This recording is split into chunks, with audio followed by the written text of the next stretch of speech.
प्रश्न 17,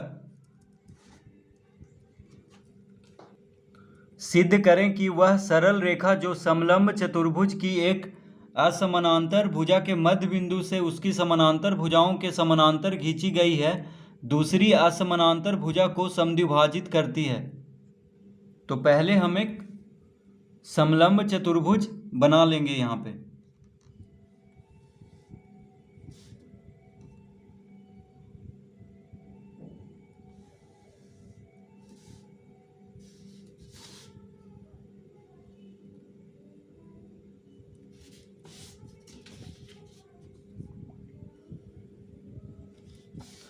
तो ये क्या है? समलंब चतुर्भुज है। इसका नाम दे देते हैं ए, बी, सी और डी। उसके बाद कह रहा है कि सिद्ध करें कि वह सरल रेखा जो समलंब चतुर्भुज की एक असमानांतर भुजा के मध्य बिंदु से, तो देखिए मान लेते हैं कि AD का मध्य बिंदु L है, ठीक है। तो कह रहा है कि असमानांतर भुजा के मध्य बिंदु से उसकी समानांतर भुजाओं के समानांतर खींची गई है, दूसरी असमानांतर भुजा को समद्विभाजित करती है। तो यहाँ पे हम कोई बिंदु ले लेते हैं, ठीक है, M, और LM को मिला देंगे, ठीक है। फिर AC को मिलाएंगे,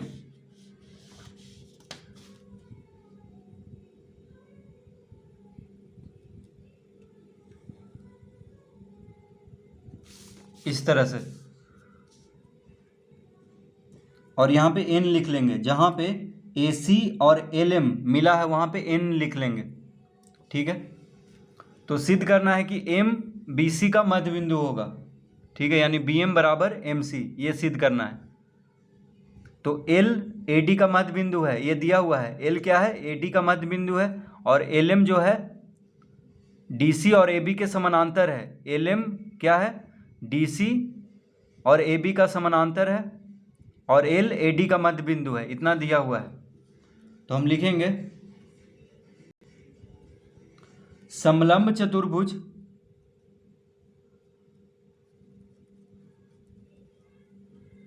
समलंब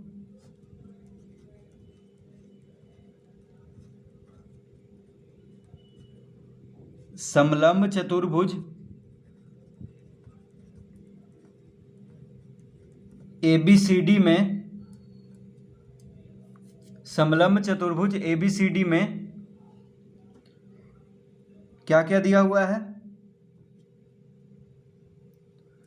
AB समानांतर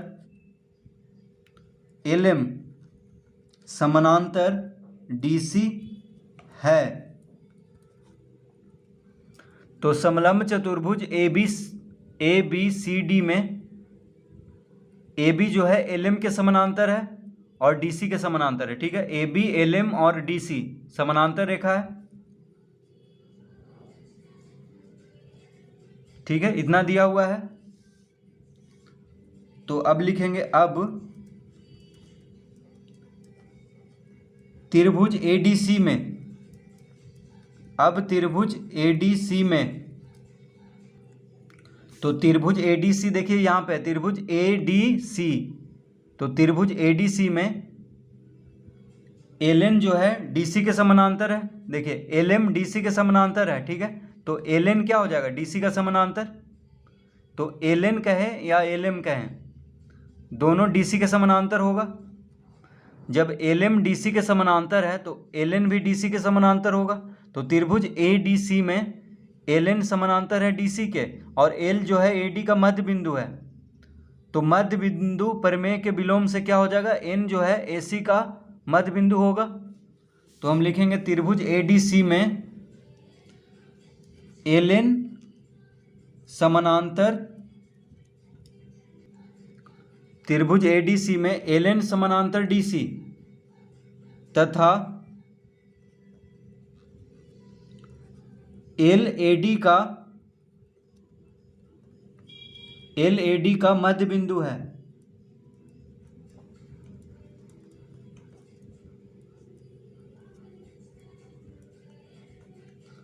तो त्रिभुज एडीसी में एल एन समानांतर है डीसी के और एल एडी का मध्य बिंदु है। अतः मध्य बिंदु पर में के विलोम से क्या हो जाएगा, एन एन एन जो होगा एसी का मध्य बिंदु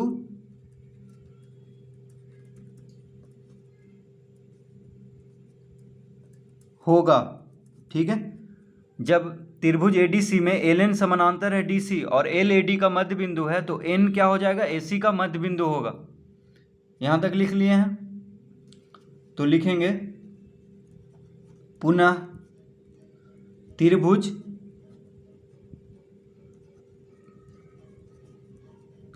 त्रिभुज एबीसी में। अब देखिए त्रिभुज एबीसी में देखेंगे तो अब हमको मालूम हो गया है कि एन जो है एसी का मध्य बिंदु है। ठीक है, तो अब हम त्रिभुज एबीसी में आ जाएंगे। देखिए त्रिभुज एबीसी, इस त्रिभुज में, तो त्रिभुज एबीसी में लिखेंगे कि एन एसी का मध्य बिंदु है और एम एन जो है ए बी के समानांतर है। ठीक है, एम एन क्या है, ए बी के समानांतर है।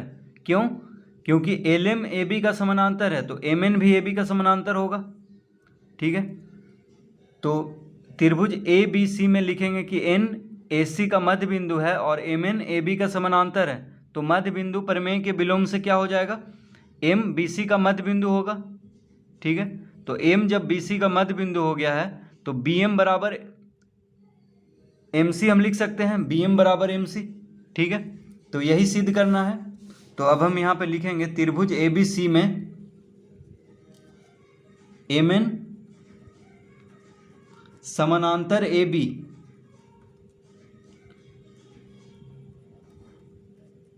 त्रिभुज ए बी सी में एम एन समानांतर ए बी तथा एन ए सी का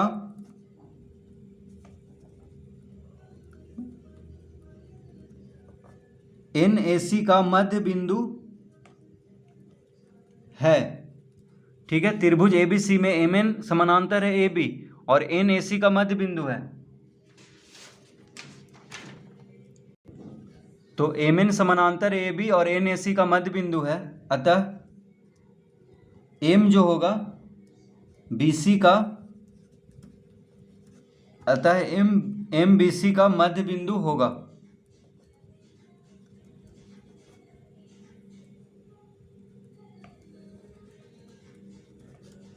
तो एम क्या होगा, बी सी का मध्य बिंदु होगा। ठीक है, तो लिख सकते हैं अतः बी एम बराबर एम सी।